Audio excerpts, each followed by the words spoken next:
Radhe Radhe, welcome to my new blog video. আজকের এই ভিডিওতে আলোচনা করব পশ্চিমবঙ্গের বীরভূম জেলার এক রহস্যময় ও অলৌকিক তীর্থস্থান কঙ্কালীতলা।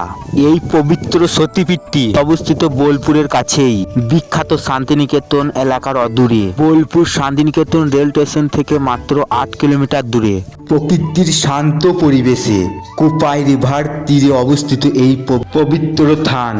এটা শুধু ধর্মীয় স্থান নয়, বরং রহস্য, তন্ত্র সাধনা এবং অলৌকিক ঘটনার জন্য বহু মানুষের কাছে অত্যন্ত গুরুত্বপূর্ণ।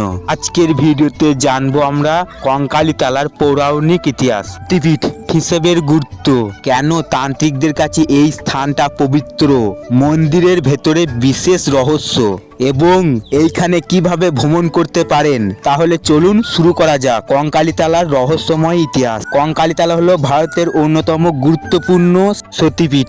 এই কাহিনীর সূত্রপাত হয় সতী এবং শিবের এক করুণ ঘটনার মধ্য দিয়ে। দক্ষ প্রজাপতির কন্যা, কিন্তু তার পিতা কখনোই শিবকে জামাই হিসেবে মেনে নিতে পারেননি। একদিন রাজা দক্ষ একটি বিশাল যজ্ঞের আয়োজন করেন। এই যজ্ঞে তিনি সব দেবদেবীকে আমন্ত্রণ করলেও ইচ্ছাকৃতভাবে শিবকে আমন্ত্রণ জানাননি। কিন্তু স্বামীর নিষেধ সত্ত্বেও সতী নিজের পিতার যজ্ঞে উপস্থিত হন। সেখানে গিয়ে তিনি দেখেন তার স্বামী শিবকে অপমান করা হচ্ছে। এই অপমান সহ্য না করতে পেরে সতী যজ্ঞকুণ্ডের আগুনে আহুতি দেন। সতীর মৃত্যুর খবর শুনে শিব ক্রোধ ও শোকে উদ্যম হয়ে ওঠে। তিনি সতীর দেহ কাঁধে তুলে নিয়ে সারা বিশ্বে নৃত্য শুরু করেন। এর ফলে সৃষ্টি বিপর্যস্ত হয়ে ওঠে। তখন দেবতারা ভগবান বিষ্ণুদেবের কাছে প্রার্থনা করেন বিশ্বকে রক্ষা করার জন্য। বিষ্ণুদেব তার সুদর্শন চক্র দিয়ে সতীর দেহকে 51 খণ্ডে করেন। এই দেহগুলি ভারতের বিভিন্ন স্থানে পতিত হয় এবং প্রতিটি স্থান পরবর্তীকালে সীতাপীঠ হিসেবে পবিত্র হয়ে ওঠে। পৌরাণিক বিশ্বাস অনুযায়ী সতী দেবীর দেহের কোমরের কঙ্কাল অংশ এখানে পতিত হয়েছিল। এই কারণে এই স্থানটির নাম হয় কঙ্কালীতলা। এই সতীপীঠে দেবীকে পূজা করা হয় দেবী কঙ্কালেশ্বরী রূপে।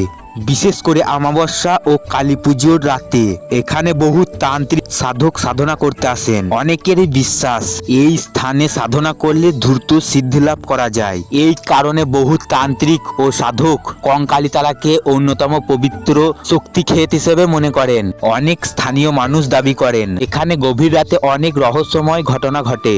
যদিও এই ঘটনাগুলো কোনো বৈজ্ঞানিক প্রমাণ নেই, তবুও এই কাহিনীগুলো কঙ্কালীতলার রহস্যকে আরো বাড়িয়ে দেয়।